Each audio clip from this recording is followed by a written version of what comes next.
Saviez-vous que les États-Unis et le Canada, deux pays voisins, connaissent une tension croissante en 2025? Malgré leurs frontières partagées et leurs liens forts, de nombreux Américains commencent à voir le Canada sous un jour très négatif. Des rivalités économiques aux désaccords sur les politiques internationales, cette relation amicale semble se détériorer à grande vitesse. Mais pourquoi donc? Qu'est-ce qui provoque cette haine cachée entre ces deux géants? Restez avec nous pour découvrir les 8 raisons surprenantes pour lesquelles les États-Unis détestent le Canada. Et vous ne devinerez jamais la raison numéro 4. Numéro 1. La rivalité économique croissante. Depuis des années, le Canada se positionne comme un concurrent de plus en plus redoutable pour les États-Unis, en particulier dans les secteurs clés de l'énergie et des ressources naturelles. Le pétrole canadien, notamment celui des sables bitumineux de l'Alberta, représente une source majeure de production d'énergie, rivalisant directement avec les États-Unis pour une part de marché cruciale. Bien que les États-Unis soient toujours le plus grand producteur mondial de pétrole, le Canada est un acteur majeur dans l'approvisionnement en énergie en Amérique du Nord, ce qui inquiète de plus en plus les entreprises américaines. Les politiques commerciales du Canada, favorables à un libre-échange plus large, ne font qu'ajouter à cette pression. L'accord Canada-États-Unis-Mexique, ACEUM, est un exemple de la manière dont le Canada navigue avec habileté pour promouvoir ses intérêts commerciaux tout en réduisant la dépendance des États-Unis à certaines de leurs ressources. Les États-Unis, qui ont une vision plus protectionniste du commerce international, voient d'un mauvais œil cette ouverture qui pourrait nuire à leur propre compétitivité économique. De plus, dans des industries comme l'automobile, le bois d'œuvre et les technologies, le Canada se positionne en tant que partenaire concurrentiel de plus en plus sophistiqué. Par exemple, les exportations canadiennes de bois d'œuvre ont été un point de friction important, car elles défient souvent les industries américaines qui estiment que ces exportations sont subventionnées par le gouvernement canadien. Ces tensions ne font qu'exacerber l'idée qu'un pays aussi proche géographiquement est également une menace économique de plus en plus sérieuse. Les grandes entreprises américaines, qui dominent historiquement dans des domaines comme l'énergie et l'agriculture, commencent à se rendre compte que le Canada, bien que plus petit, représente un marché émergent avec des ressources naturelles considérables et qu'ils n'hésitent pas à revendiquer une part du gâteau. Cette compétition accrue sur le marché mondial est perçue par certains comme une tentative du Canada de réduire l'influence économique américaine, engendrant ainsi une méfiance croissante envers son voisin du Nord. Numéro 2. Les politiques migratoires divergentes. L'une des principales sources de tension entre les États-Unis et le Canada réside dans leur politique migratoire. Alors que les États-Unis ont connu une division profonde sur la question de l'immigration, avec des débats acerbes sur le contrôle des frontières, le Canada adopte une approche plus inclusive et ouverte. Cette différence d'attitude crée souvent un fossé de plus en plus large entre les deux nations. Aux États-Unis, l'immigration est devenue un sujet hautement politisé, notamment sous l'ère de l'administration Trump, qui a mis en place des mesures strictes, notamment la construction d'un mur à la frontière mexicaine, des interdictions de voyage et des déportations massives. Une partie de l'électorat américain soutient ces politiques de fermeture, estimant que le pays doit se concentrer sur ses citoyens et limiter l'immigration. Ce point de vue se nourrit souvent des peurs liées à la sécurité et des préoccupations économiques. La question de savoir si les immigrants contribuent positivement ou, au contraire, représentent une menace pour l'économie américaine est l'un des débats les plus polarisants du pays. Le Canada, en revanche, reste fidèle à ses principes d'inclusion et de diversité. Le pays a longtemps été un bastion d'immigration, avec des politiques qui favorisent l'intégration des réfugiés, des travailleurs qualifiés et des étudiants internationaux. En 2025, le Canada continue d'adopter des quotas d'immigration élevés, offrant une voie claire vers la citoyenneté. Cette politique est perçue comme une marque de respect pour les droits humains et un modèle de tolérance, mais elle est également perçue comme un défi pour les États-Unis. Le contraste avec la politique américaine, plus restrictive, est particulièrement frappant. Les nationalistes américains en particulier ceux qui soutiennent un contrôle plus strict des frontières, considèrent les politiques canadiennes comme une forme de provocation. Ils estiment que l'approche du Canada donne un mauvais exemple, en encourageant une immigration non régulée susceptible de créer des déséquilibres économiques et sociaux. De cette manière, les divergences de politique migratoire ajoutent une dimension supplémentaire à la tension entre les deux pays, aggravant la méfiance croissante et alimentant les rancœurs au sein de l'opinion publique américaine. Numéro 3. Les tensions sur l'environnement et les ressources naturelles. Les relations entre les États-Unis et le Canada sont également tendues lorsqu'il s'agit de la gestion des ressources naturelles et des politiques environnementales. Bien que les deux pays partagent un grand nombre de ressources naturelles, comme l'eau et les forêts, leurs approches respectives en matière de protection de l'environnement et d'exploitation des ressources diffèrent considérablement. Ces divergences créent des frictions qui affectent non seulement l'économie, mais aussi la politique internationale des deux nations.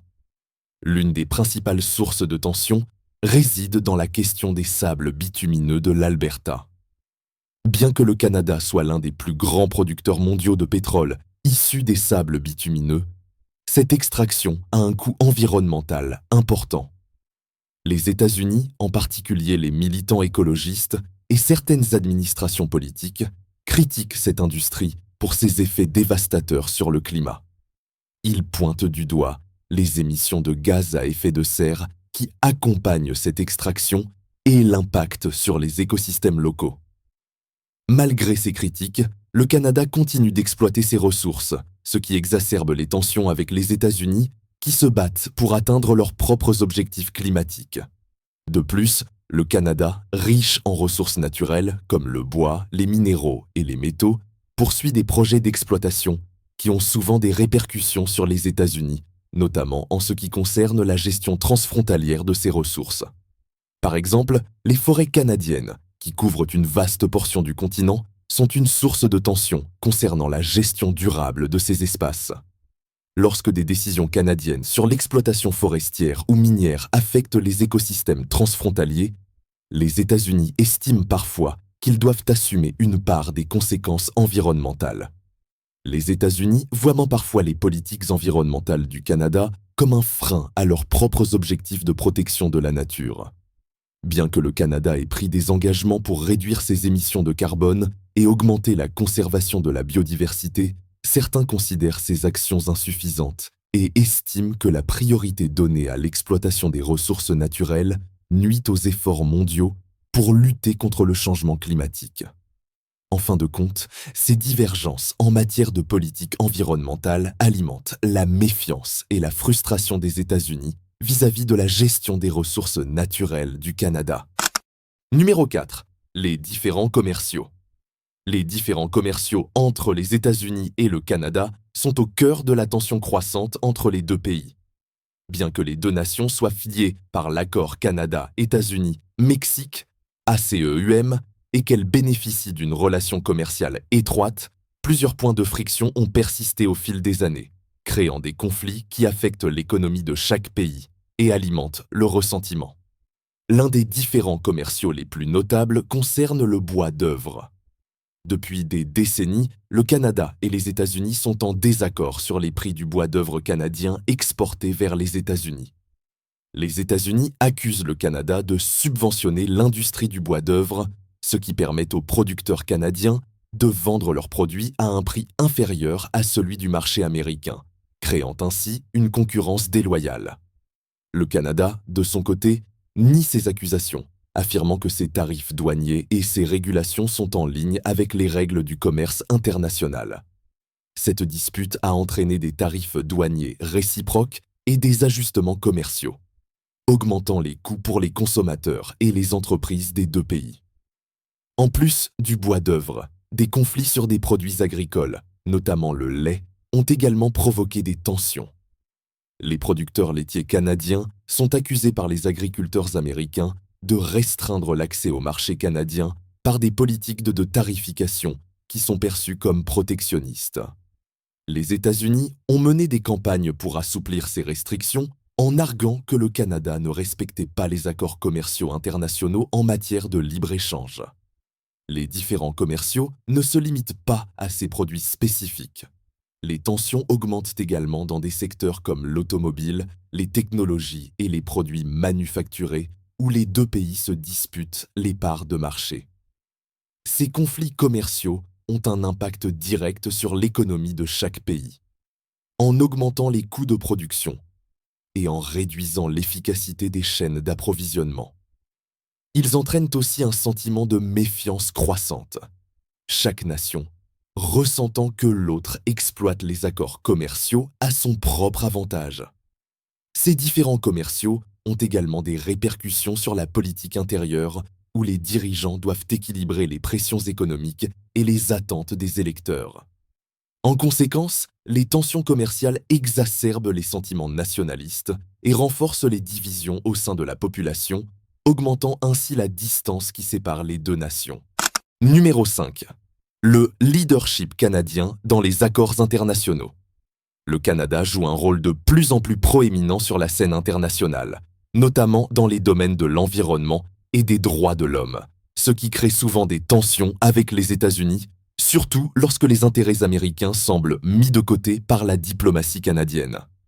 Alors que les États-Unis, sous certaines administrations, ont adopté des positions plus isolées ou protectionnistes, le Canada s'est souvent retrouvé à mener la charge dans des initiatives mondiales, parfois sans tenir compte des préoccupations américaines. Un exemple frappant de ce phénomène est l'engagement du Canada en faveur des accords climatiques internationaux, comme l'accord de Paris. Alors que le gouvernement américain, sous la présidence de Donald Trump, s'est retiré de cet accord en 2017, le Canada a réaffirmé son soutien à l'accord de Paris et a mis en œuvre des politiques pour réduire ses émissions de gaz à effet de serre. Cette position contrastée a suscité des tensions, surtout lorsque les États-Unis ont ressenti que leurs priorités en matière de croissance économique et de compétitivité étaient compromises par des engagements climatiques perçus comme trop ambitieux. Le leadership canadien sur des questions de droits de l'homme a également exacerbé les frictions. Par exemple, le Canada a pris des positions fermes en matière de droits des réfugiés, d'égalité des genres et de lutte contre les discriminations, des domaines où les États-Unis ont parfois des approches plus réservées ou moins progressistes selon les administrations. L'engagement du Canada dans des forums internationaux pour promouvoir ses idéaux a pu être perçu comme une tentative de faire la morale aux États-Unis, ou comme une ingérence dans des politiques intérieures sensibles, en particulier lors des débats sur l'immigration et la gestion des crises humanitaires. Cette divergence dans la diplomatie mondiale crée une atmosphère où les États-Unis, en particulier les factions nationalistes et isolationnistes, considèrent les actions du Canada comme une forme de concurrence sur la scène mondiale. Lorsque le Canada prend les devants dans des accords ou des initiatives qui ne sont pas alignés avec les priorités américaines, cela intensifie la méfiance et la frustration, renforçant le sentiment que les États-Unis sont souvent mis à l'écart par leurs voisins, plus modérés et diplomatiques. Numéro 6. Les rivalités sportives. Les rivalités sportives entre les États-Unis et le Canada sont légendaires, et elles ne se limitent pas seulement aux matchs ou aux compétitions, mais elles sont souvent un reflet des tensions politiques et économiques plus profondes. Le sport, en particulier le hockey sur glace, est un terrain où ces deux nations s'affrontent. Et ces matchs sont souvent plus qu'une simple question de victoire ou de défaite. Ils deviennent une question de fierté nationale. Cette compétition ne fait qu'intensifier les rivalités et les sentiments de méfiance entre les deux pays. Le hockey est sans doute l'exemple le plus emblématique de cette rivalité. Le Canada se considère comme la nation de hockey par excellence, avec une longue tradition et des équipes légendaires. Pour de nombreux Canadiens, le hockey est bien plus qu'un sport. C'est une partie essentielle de leur identité nationale. Les États-Unis, bien que compétitifs, ont souvent été perçus comme des rivaux dans un domaine où les Canadiens ont l'avantage historique. Les affrontements dans la Ligue nationale de hockey, NHL, sont ainsi des occasions de montrer qui détient la suprématie, Et chaque équipe canadienne qui affronte une équipe américaine est un rappel des compétitions passées et des divisions entre les deux nations. En dehors du hockey, d'autres sports comme le baseball et le basketball connaissent aussi leurs moments de friction. Bien que le Canada et les États-Unis aient des équipes respectées dans ces disciplines, la compétition pour les titres et la domination sur le continent nord-américain nourrit une rivalité incessante. Les équipes canadiennes, même si elles sont moins nombreuses, cherchent constamment à prouver qu'elles peuvent rivaliser avec leurs homologues américaines. Ces rivalités sportives vont au-delà de l'aspect purement ludique du jeu. Elles s'entrelacent souvent avec la politique et les tensions économiques. Les États-Unis, avec leur position dominante sur la scène mondiale, voient parfois dans ces compétitions une manière de souligner leur puissance face à un voisin plus petit, mais non moins déterminé. D'un autre côté, le Canada utilise ces affrontements pour afficher son indépendance et sa force sur le plan international, renforçant ainsi le sentiment d'une compétition qui dépasse largement le terrain de jeu. En fin de compte, ces rivalités sportives nourrissent des rivalités plus profondes et des sentiments de fierté nationale qui exacerbent les tensions existantes. Numéro 7. La question du système de santé. L'un des sujets qui alimente la tension entre les États-Unis et le Canada est sans doute la différence marquante entre leurs systèmes de santé. Le système canadien, basé sur un modèle de soins de santé universel, est souvent cité en exemple par les Canadiens et est perçu par de nombreux Américains comme un modèle de justice sociale. En revanche, le système de santé des États-Unis, largement privatisé et basé sur des assurances privées, fait l'objet de critiques incessantes, notamment en raison des inégalités d'accès aux soins. Le système de santé canadien repose sur un principe fondamental, l'accès aux soins pour tous les citoyens, indépendamment de leur statut financier. Le Canada a adopté une couverture universelle, où les soins médicaux essentiels sont financés par des fonds publics. Ce modèle fait souvent l'objet de jalousie chez certains Américains, qui, bien que proches géographiquement, se retrouvent dans un système où les frais de santé peuvent devenir un fardeau financier important. Pour beaucoup, la possibilité d'obtenir des soins sans se soucier de l'argent est une perspective attrayante. Cependant, la réalité est parfois plus complexe, avec des délais d'attente pour certains traitements et une surcharge de l'administration des soins. Mais malgré ces défis, le modèle canadien est souvent perçu comme une alternative plus humaine et accessible. D'autre part, le système américain est vu par certains comme une référence en matière de soins de haute qualité et d'innovation. Cependant, l'accès à ces soins est inégal, avec une couverture qui dépend largement de la capacité de payer ou de l'assurance santé obtenue par l'emploi. Le coût des soins de santé aux États-Unis est un problème récurrent, avec des millions d'Américains qui ne peuvent pas se permettre des soins de santé de qualité. Cette situation contraste fortement avec le système canadien, créant des frustrations parmi ceux qui estiment que leur pays pourrait en faire davantage pour garantir des soins accessibles à tous. Ainsi, la perception du système de santé canadien peut être vue de deux manières aux États-Unis. Certains le considèrent comme un modèle à suivre, tandis que d'autres le perçoivent comme un échec de la part des États-Unis à garantir un accès universel aux soins, ce qui alimente une rivalité de plus en plus marquée entre les deux pays. Numéro 8. Les différences culturelles. Les différences culturelles entre les États-Unis et le Canada sont aussi un facteur qui alimente les tensions entre les deux nations. Bien que les deux pays partagent une langue commune, ils ont des valeurs et des traditions très différentes qui influencent leur manière de vivre, de communiquer et de percevoir le monde. Ces contrastes peuvent me sembler subtils, mais ils sont loin d'être anodins et contribuent à créer des divisions, surtout lorsque les différences se manifestent dans des contextes politiques et sociaux. L'une des principales distinctions réside dans la façon dont les Canadiens et les Américains interagissent. Les Canadiens sont souvent perçus comme plus réservés, polis et diplomates. Ils préfèrent éviter les confrontations directes et ont une réputation de douceur dans leur manière. En revanche, les Américains, connus pour leur approche plus brash et directe, ont tendance à afficher une confiance en eux plus marquée et à être plus compétitifs, même dans des situations sociales. Cette différence dans la façon de communiquer et d'aborder les problèmes peut parfois créer des malentendus. Par exemple, les Américains peuvent percevoir les Canadiens comme timides ou trop passifs, tandis que les Canadiens peuvent voir les Américains comme impétueux et parfois arrogants. Les différences politiques renforcent également ces clivages culturels. Le Canada est souvent considéré comme étant plus à gauche sur le spectre politique, avec des politiques sociales progressistes en matière de santé, de droits des minorités et de protection de l'environnement. Cette orientation plus inclusive et égalitaire contraste fortement avec la tendance plus conservatrice et individualiste qui domine souvent la politique américaine. Les Canadiens ont une approche plus collectiviste, cherchant à promouvoir la solidarité sociale, tandis que les Américains privilégient l'individualisme et la liberté personnelle, ce qui peut générer des tensions lors des discussions sur des sujets comme la redistribution des richesses ou la réglementation gouvernementale. En somme, ces différences culturelles ne se limitent pas simplement à des nuances de comportement. Elles se manifestent aussi dans les politiques et la façon dont les deux nations se perçoivent l'une l'autre.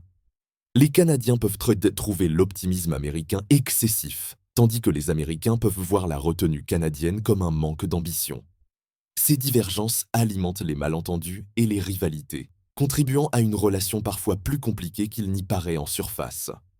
Et voilà, vous avez découvert les 10 raisons surprenantes pour lesquelles les États-Unis détestent le Canada en 2025. Maintenant, dites-nous ce que vous en pensez dans les commentaires. Êtes-vous d'accord avec ces points ou avez-vous d'autres idées à partager? Si vous avez aimé cette vidéo, nous mettons beaucoup d'efforts dans chaque vidéo. Alors soutenez-nous en vous abonnant à notre chaîne. C'est juste un clic et ça nous aide énormément.